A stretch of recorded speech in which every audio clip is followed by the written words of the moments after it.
শুরুতেই জানিয়ে দেব বেগম খালেদা জিয়ার সঙ্গে মির্জা ফখরুলের ঘণ্টাব্যাপী বৈঠক। জানিয়ে দেব উপজেলা পরিষদ নির্বাচন বর্জনের ডাক দিয়ে বিএনপির লিফলেট বিতরণ শুরু। এছাড়া রয়েছে যে কোনো উপায়ে ক্ষমতায় আসতে মরিয়া বিএনপি, অভিযোগ ওবায়দুল কাদেরের। জানিয়ে দেব গণমানুষের জন্য জাতীয় পার্টির রাজনীতি বলছে জিএম কাদের। সর্বশেষ রয়েছে মির্জা ফখরুলের নেতৃত্বে ৩ ঘণ্টার বৈঠক, ব্যারিস্টার খোকন ইস্যু আপাতত নিষ্পত্তি করেছে বিএনপি। খালেদা জিয়ার সঙ্গে মির্জা ফখরুলের ঘণ্টাব্যাপী বৈঠক। বিএনপি চেয়ারপারসন বেগম খালেদা জিয়ার সঙ্গে সাক্ষাৎ করেছেন দলটির মহাসচিব মির্জা ফখরুল ইসলাম আলমগীর। বৃহস্পতিবার রাত 8:20 বেগম খালেদা জিয়ার সঙ্গে সাক্ষাৎ করতে গুলশান বাসভবনে যান বিএনপির মহাসচিব। রাত 9:15টার দিকে তিনি বের হয়ে আসেন। বিএনপির মিডিয়া সেলের সদস্য সাইরুল কবির খান এই তথ্য নিশ্চিত করেছেন। জানা গেছে, বিএনপি চেয়ারপারসনের শারীরিক অবস্থার খোঁজখবর নিতেই বিএনপির মহাসচিব মির্জা ফখরুল ইসলাম আলমগীর খালেদা জিয়ার বাসভবন ফিরোজায় গিয়েছিলেন। তবে ঘণ্টাব্যাপী এই বৈঠকে কি নিয়ে আলোচনা হয়েছে সে বিষয়ে বিএনপির পক্ষ থেকে কিছুই জানানো হয়নি। এদিকে উপজেলা পরিষদ নির্বাচনের ডাক দিয়ে বিএনপির লিফলেট বিতরণ শুরু। দ্বাদশ জাতীয় সংসদ নির্বাচনের মতো আসন্ন উপজেলা পরিষদ নির্বাচনে বর্জনের ডাক দিয়েছে বিএনপি। ভোটে জনগণকে নিরুৎসাহিত করতে জেলা উপজেলায় কর্মী সভা ও গণসংযোগ ও লিফলেট বিতরণ শুরু করেছে দলটি। বুধবার থেকে নারায়ণগঞ্জ মহানগর থেকে কর্মসূচি শুরু করেছে বিএনপি। এতে কেন্দ্রীয় নেতারা অংশ নিচ্ছেন। জনগণকে উপজেলা পরিষদ নির্বাচন বর্জনের আহ্বান জানিয়ে ইতিমধ্যেই কয়েক লাখ লিফলেট বিতরণ করেছেন সাংগঠনিক জেলায় পাঠানো হয়েছে। আবার উপজেলা জেলাগুলোকেও নিজ উদ্যোগে লিফলেট তৈরি করে তা বিতরণের নির্দেশ দেওয়া হয়েছে। প্রথম ধাপের ভোট হবে 147 উপজেলায়। এসব উপজেলাকে গুরুত্ব দিয়ে লিফলেট বিতরণ করার উপর সংশ্লিষ্ট জেলাকে জোর দিতে বলা হয়েছে দলীয় সূত্রে জানা গেছে। বৃহস্পতিবার নরসিংদী সহ কয়েকটি জেলায় কর্মী সভা ও লিফলেট বিতরণ করছেন কেন্দ্রীয় ও স্থানীয় নেতারা। নরসিংদী জেলা বিএনপির অফিসে আয়োজিত কর্মী সভায় প্রধান অতিথি হিসেবে ছিলেন বিএনপির ঢাকা বিভাগীয় সাংগঠনিক সম্পাদক অ্যাডভোকেট আব্দুস সালাম আজাদ। প্রধান বক্তা ছিলেন সহ সাংগঠনিক সম্পাদক বেনজির আহমেদ টিটু, কাজী সৈয়দুল আলম বাবুল। জেলা বিএনপির ভারপ্রাপ্ত আহ্বায়ক সরদার সাখাওয়াত হোসেন বকুলের সভাপতিত্বে সদস্য সচিব মঞ্জুর এলাহির সঞ্চালনায় এই সভায় স্থানীয় নেতাকর্মী অংশ নেন। কর্মী সভা শেষে সদর উপজেলায় লিফলেট বিতরণ করেন তারা। যে কোনো উপায়ে ক্ষমতা আসতে মরিয়া বিএনপি বলছে ওবায়দুল কাদের। বিএনপি যে কোনো উপায়ে ক্ষমতায় আসার জন্য মরিয়া হয়ে উঠেছে। তাদের নেতারা হিতাহিত জ্ঞান শূন্য হয়ে পড়েছেন বলে মন্তব্য করেছেন বাংলাদেশ আওয়ামী লীগের সাধারণ সম্পাদক ও সেতুমন্ত্রী ওবায়দুল কাদের। বৃহস্পতিবার গণমাধ্যমে পাঠানো এক বিবৃতিতে তিনি এসব কথা বলেন। বিবৃতিতে বিএনপির মহাসচিব মির্জা ফখরুল ইসলাম আলমগীরের রাজনৈতিক উদ্দেশ্য প্রণোদিত বিবৃতির নিন্দা ও প্রতিবাদ জানিয়েছেন ওবায়দুল কাদের।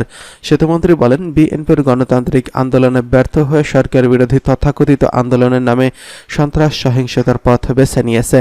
বিএনপি ও তার দোসরদের সন্ত্রাসী ও ক্যাডার বাহিনীর সরকারের পথচলা এবং দেশের উন্নয়ন অগ্রগতি বাধাগ্রস্ত করার লক্ষ্যে অগ্নিসংযোগ ও ভাঙচুরের মাধ্যমে সন্ত্রাসী কর্মকাণ্ড পরিচালনা করেন। তাদের প্রধান লক্ষ্যবস্তু দেশের জনগণ ও রাষ্ট্রীয় সম্পদ। আওয়ামী লীগের সাধারণ সম্পাদক বলেন, বাংলাদেশ আওয়ামী লীগের জনগণের কাতারে দাঁড়িয়ে রাজনীতি করে, জনকল্যাণে পরিকল্পনা গ্রহণ এবং কর্মসূচির নির্ধারণ করে। আমরা সর্বদা জনগণের কাছে দায়বদ্ধ। বিএনপির গণবিরোধী রাজনীতি উল্লেখ করে ওবায়দুল কাদের বলেন, রাষ্ট্র ক্ষমতায় থাকাকালে বিএনপি জনগণকে শত্রু জ্ঞান করে শাসন ও অত্যাচারের স্ট্রিম রোলার চালিয়েছিল। সন্ত্রাস ও উগ্র জঙ্গিবাদকে পৃষ্ঠপোষকতা প্রদান করে সারা দেশে ত্রাসের রাজত্ব কায়েম করেছিল। আর এখন সাংবিধানিকভাবে বৈধ ও গণতান্ত্রিকভাবে নির্বাচিত সরকারের বিরুদ্ধে বিষাদাগারের মাধ্যমে বিভ্রান্তি ও নৈরাজ্য সৃষ্টির পায়তারা করে জনগণকে হাতিয়ার হিসেবে ব্যবহার করে ক্ষমতায় যাওয়ার অপচেষ্টা করছে। ওবায়দুল কাদের দাবি করেন, আগের ধারাবাহিকতায় দ্বাদশ জাতীয় সংসদ নির্বাচন বানচালের নামেও বিএনপি অগ্নিসন্ত্রাসের মাধ্যমে নিরীহ মানুষকে পুড়িয়ে মেরেছে এবং রাষ্ট্রীয় সম্পদ ধ্বংস করেছে এবং আমাদের আইনশৃঙ্খলা রক্ষাকারী বাহিনীর মাধ্যমে নিরীহ মানুষকে পুড়িয়ে মেরেছে এবং রাষ্ট্রীয় সম্পদ ধ্বংস করেছে। আর দেশের আইনশৃঙ্খলা রক্ষাকারী বাহিনী ও তাদের আদালত জনগণের নিরাপত্তা ও শান্তি শৃঙ্খলা রক্ষায় পদক্ষেপ গ্রহণ করলে বিএনপির নেতৃবৃন্দ সেটাকে প্রশ্নবিদ্ধ করার অপচেষ্টা চালায়। বিএনপির প্রকৃতপক্ষে একটি সন্ত্রাসী সংগঠন। সন্ত্রাসীদের আশ্রয় প্রশ্রয় দেওয়া তাদের নীতিগত সিদ্ধান্ত। বিএনপি ক্ষমতায় থেকে নিজেদের সন্ত্রাসী ও ক্যাডার বাহিনীর পাশাপাশি বাংলা ভাইয়ের মতো দুর্ধর্ষ সন্ত্রাসী সৃষ্টি করেছিল এবং তাকে রক্ষা করার জন্য বাংলা ভাই মিডিয়া সৃষ্টি করেছিল। করেছিল। গণমানুষের জন্যই জাতীয় পার্টির রাজনীতি বলছে জি এম কাদের। বিরোধী দলীয় নেতা ও জাতীয় পার্টির চেয়ারম্যান জি এম কাদের বলেছেন, গণমানুষের জন্যই জাতীয় পার্টির রাজনীতি, আমরা সাধারণ মানুষের ভাগ্য উন্নয়নের রাজনীতি করছি। বৃহস্পতিবার দুপুরে জাতীয় পার্টির চেয়ারম্যান বনানী কার্যালয়ে মিলনায়তনে এক শুভেচ্ছা অনুষ্ঠানে এসব কথা বলেন। এর আগে জি এম কাদেরকে ফুলেল শুভেচ্ছা জানান জাতীয় পার্টির নবনিযুক্ত উপদেষ্টা মেজর শিকদার আনিসুর রহমান। এ সময় জি এম কাদের জাতীয় পার্টিকে আরও সংগঠিত করতে নেতাকর্মীদের নির্দেশনা দেন।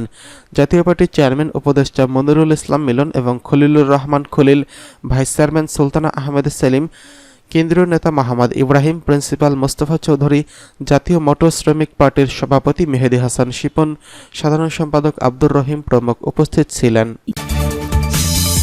মির্জা ফখরুলের নেতৃত্বে ৩ ঘণ্টার বৈঠক, ব্যারিস্টার খোকন ঈশ্বর আপাতত নিষ্পত্তি করল বিএনপি। ফোরামের সিদ্ধান্তের বাইরে গিয়ে বিএনপির কেন্দ্রীয় যুগ্ম মহাসচিব barrister Mahbubuddin Khokon supreme court আইনজীবী সমিতির সভাপতি হিসেবে দায়িত্ব গ্রহণ করেন। পরে জাতীয়তাবাদী আইনজীবী ফোরাম সিনিয়র সহসভাপতির পদ থেকে খোকনকে অব্যাহতি দেওয়া হয়।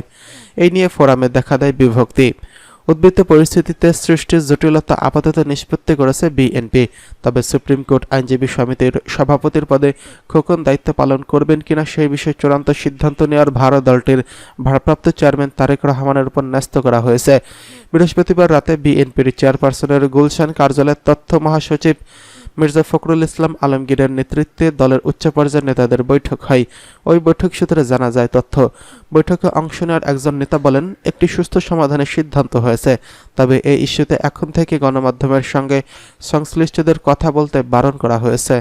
সূত্রমতে বৈঠকে ব্যারিস্টার মাহবুবউদ্দিন খোকন ও ব্যারিস্টার কায়সার কামাল, বিএনপির আইন বিষয়ক সম্পাদক, জাতীয়তাবাদী আইনজীবী ফোরামের মহাসচিব নিজ নিজ অবস্থান থেকে যুক্তি পাল্টা যুক্তি তুলে ধরেন।